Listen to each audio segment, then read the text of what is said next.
Frameworks are wonderful things. You can get a lot done with a framework. You get a framework like Spring or Rails or JSF or JPA, any of those neat little frameworks. Wonderful. Angular, lovely things. But the author of the framework does not know you and does not care about you. The author of the framework does not understand your problems, is not writing code to solve your problems. They are writing code to solve their problems. When you use a framework, you make an enormous commitment to that framework. You bind your code to it. In the very worst case, you derive from base classes in the framework.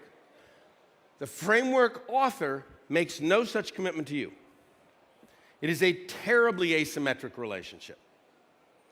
And as an architect, if you are an architect or if you're a lead designer, you must be very skeptical of that relationship, because you should be thinking that this framework is out to screw me.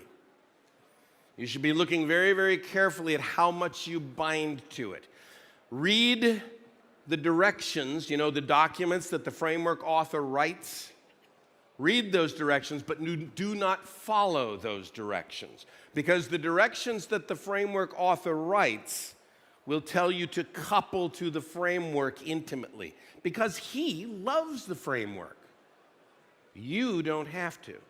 So then what you do is you put the framework behind an architectural boundary.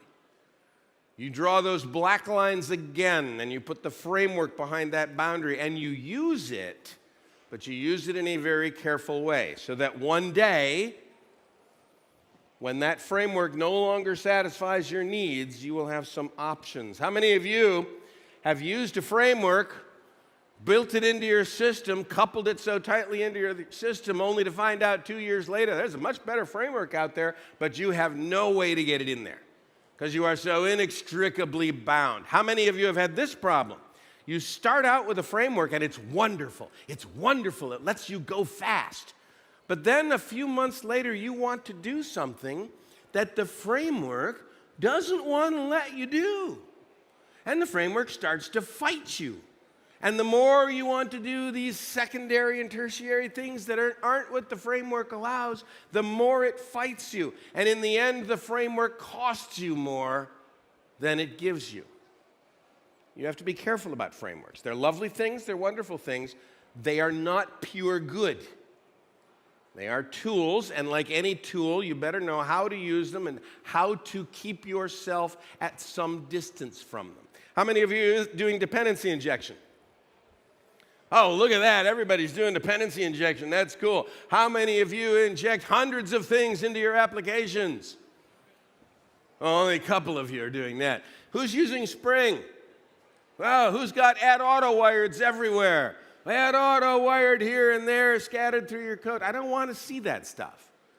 I don't want to see add auto wired in all your business objects, right? Because if you put those in your business objects, you have coupled your business objects to Spring. Why do your business objects have to know anything about Spring? You want to use a dependency injection framework, that's fine.